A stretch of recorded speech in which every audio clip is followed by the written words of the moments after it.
안녕하세요. 예피입니다. 세르비아 대통령 알렉산드르 부치치는 세계가 두 달 안에 세계적 대분쟁에 휩싸일 것이라고 경고를 했습니다. 2022년이 가기 전에 현재 우리의 삶을 송두리째 뒤엎는 대세계 분쟁이 있을 것이라고 말했습니다. 이 발언은 최근 뉴욕에서 열린 유엔 총회 첫날의 발언에서 나온 것입니다. 부치치는 세르비아 국영방송인 RTS와의 인터뷰에서 현 상황을 묘사하면서 우리는 현재 세계 곳곳에서의 위기를 목격하고 있다고 말했습니다.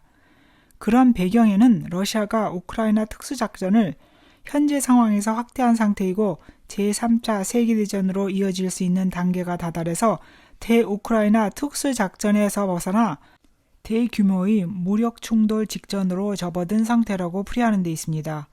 또 다른 배경은 러시아에서 유럽으로 연결되는 노트스트림 1과 2의 가스 파이프라인이 파열되어 발트해에서 기포가 발생하는 메탄 기둥을 치솟게 했습니다. 이것은 세계 3차 대전으로 가는 길을 일촉즉발 상태로 끌어당긴 사건이라고 보고 있습니다. 정부 관리들과 소셜미디어들은 일전에 바이든이 이를 두고 경고한 발언을 지적하고 나섰습니다. 당시 조 바이든 미국 대통령은 만약 러시아가 우크라이나를 침공하면 더 이상 노트스트림 1과 2는 존재하지 못하게 될 것이라고 한 발언 때문입니다. 가스 파이프라인은 해군 잠수부나 잠수함을 통한 특수부대에 의해 수행될 수밖에 없는 조건으로 되어 있기 때문입니다. 이것은 의도적으로 표적 타겟의 시나리오 아래 가스라인을 파괴한 것이지 우연히 일어날 수 없도록 되어 있는 사건입니다. 서방은 러시아를 비방하지만 다른 나라들은 바이든의 위협을 상기하면서 미국이 이를 타격한 것이 아니냐라는 견해를 보이고 있습니다. 미국이 노트스트림 파이프라인을 공격하고 이를 빌미로 핵 전쟁을 확대시키려고 추진 중이며 미국은 러시아의 에너지를 공급받고 있는 독일을 에너지 공급으로부터 고립시키고 전쟁을 연장하기 위해 민간 시설을 공격하여 NS 파이프라인을 파괴하는 데 중요한 역할을 한 것으로 보입니다. 다른 한편으로는 NS2를 처음 개통하거나 NS1을 복원시켜야 한다는 여론의 압박감을 피하기 위해 독일 숄츠 정부가 이 파이프라인을 고의적으로 파괴시키는 것에 승인을 했거나 심지어는 요청을 했을 수도 있다는 것입니다.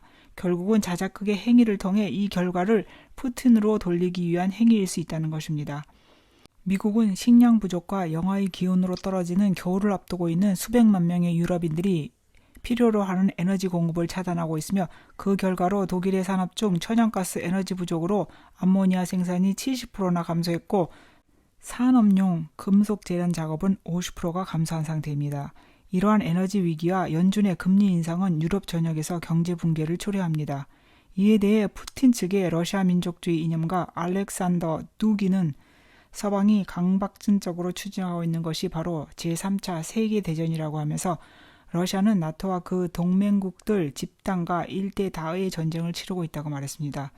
또 현재의 전쟁은 영적이고 종교적인 측면을 가지고 있다고 평가했는데 그 이유는 러시아는 교회, 가족, 성별, 인간과 같은 영적, 도덕적 가치의 기초를 존중하는 데 비해 서방은 가상현실을 부추기고 극단적인 개인주의, 성별의 파괴, 만연화된 감시, 탈진실 사회로 대체를 시켰다고 지적을 했습니다. 그 결과 노골적인 사탄주의와 인종주의가 우크라이나에서 만연하고 있는데 이것이 사실이라는 것은 부인할 길이 없습니다. 메드베데프는 서방의 이와 같은 문명을 적그리스도의 문명이라고 묘사하는데 이 말이 틀린 말은 아닙니다. 이런 상황에서 러시아는 종말에 핵, 해양, 무인 항공기를 북극해에 배치했습니다. 영국의 선 일간지를 포함해 여러 언론에 따르면 러시아는 최대 8개의 아포칼립스 드론 어뢰를 탑재할 수 있는 세계 최대의 잠수함을 공식 배치했습니다. 이 무기는 표적 국가 해안에 숨어 있다가 위성의 명령을 받으면 핵탄두를 폭발시켜 표적 국가의 해안 지역을 침수시키는 매우 파괴적인 방사능 쓰나미를 일으키도록 설계된 핵무장 수중 무인 항공기입니다. 포세이돈 해저 드론은 10,000km로 추정되는 원격 조종 수중 드론으로 최대 1,000m 깊이까지 잠수가 가능합니다. K-329 벨고로드는 6개의 포세이돈 핵무장 수중 무인 항공기와 더불어 더 작은 잠수함을 운반하도록 용도를 변경한 프로젝트 09852 잠수함입니다. 또 포세이돈은 2018년 러시아가 공개한 슈퍼무기 중 하나인데 미국의 유럽 미사일 방어 시스템 배치에 대응하여 개발을 한 것입니다. 그러면 여기에서 왜 러시아는 벨고로드 잠수함을 현 상황에서 배치했을까 하는 질문입니다. 그에 대한 추정은 잠수함이 해저에서 센서 네트워크를 배치하거나 인터넷 케이블을 도청하는 것 같이 해저 전쟁을 위해 배치되었을 수도 있습니다. 러시아는 북극해에서 운영하는 나토 잠수함의 실시간 추적을 위해 북극 해저에서 센서 네트워크를 구축할 계획입니다. 또 잠수함의 테스트 및 서방의 방해 공작을 위해 배치되었을 수도 있습니다. 이제껏 서방은 러시아의 무기 시스템에 회의적이었는데 이를 계기로 갑자기 서방에 대한 잠재적 위협으로 간주하고 경보를 하고 나섰습니다. 푸틴은 미국, 영국, 독일, 프랑스, 캐나다 등 서방 국가의 완전한 파괴를 계획하면서 서방에 대한 핵 선제 공격을 준비하고 있을 수도 있습니다. 푸틴은 러시아의 영토 보존이 위협받고 있다고 느낀다면 모든 방어 수단을 통해 막을 것이며 이는 허세가 아니라고 말했습니다. 러시아는 다양한 파괴 수단이 있으며 특정 구성 요소와 관련하여 나토보다 훨씬 현대적인 대응 수단들이 있다고 말했습니다. 또 최근에는 핵사단이 운영하고 있는 러시아 열차가 우크라이나로 향하고 있는 것이 목격되면서 핵 긴장이 고조되고 있습니다. 이 열차는 국방부의 12번째 부서와 연결되어 있으며 핵무기, 보관, 유지, 운송 및 부대 이슈 담당 등을 하고 있습니다. 이에 따라 나토는 30개 회원국 중 14국의 도움을 받아 10월 17일 월요일 유럽 벨기에에서 핵 억제 능력을 테스트하기 위한 연례 훈련을 시작했습니다. 올해는 정오라는 이름하에 10월 30일까지 진행을 할 예정입니다. 현재 서방과 러시아는 서로 핵 사용 시 드러나는 파급력에 대해 서로 비난을 하면서도 전쟁을 그만둘 의지가 없고 서로 핵 전쟁을 고조시키고 있습니다. 마태복음 24장 7절에 민족이 민족을 거슬러 일어나고 나라가 나라를 거슬러 일어나는 전조를 보고 있습니다.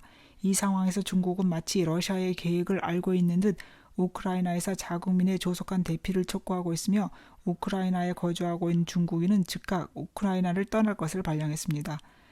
지난달 말 러시아는 우크라이나에서 미국으로부터 도입한 정밀 타격 무기로 러시아군에 막대한 피해를 입어 인명과 장비의 손실을 겪고 난 후 30만 명의 징집 명령과 예비군이 현역으로 동원되어 우크라이나로 파견될 준비를 하고 있습니다. 전쟁이 확산될 조짐은 곳곳에서 나타나고 있습니다. 푸틴이 케르치다리에 대한 트럭 폭탄 테러에 당하자 그에 대한 응징으로 우크라이나에서 무차별 미사일 공격을 감행한 데 이어 우크라이나 4개 지역을 합병해버리자 서방은 동맹국 개입 여부를 논의 중이며 러시아의 예측 불허 대응 전략과 핵무기 사용에 대처하기 위해 나토가 지상 기반 핵미사일을 배치할 것인지 여부를 두고 논의 중에 있습니다. 또 나토 동맹국들의 주둔을 확대할 수도 있으며 지금까지 우크라이나에 지원을 꺼렸던 장비들을 제공하게 되는 상황이 오고 있습니다. 이는 정밀 폭격기, 선진화된 탱크, 고급 전투 제트 등이 해당합니다. 더 나아가서는 우크라이나에 대한 직접적인 전투 작전을 지원하고 서방 무기에 대한 훈련 및 현장 지원을 제공하는 것도 고려 중입니다. 우크라이나에서 반러시아 저항군 훈련 및 비밀 군사 작전 수행 등을 강행할 수도 있습니다.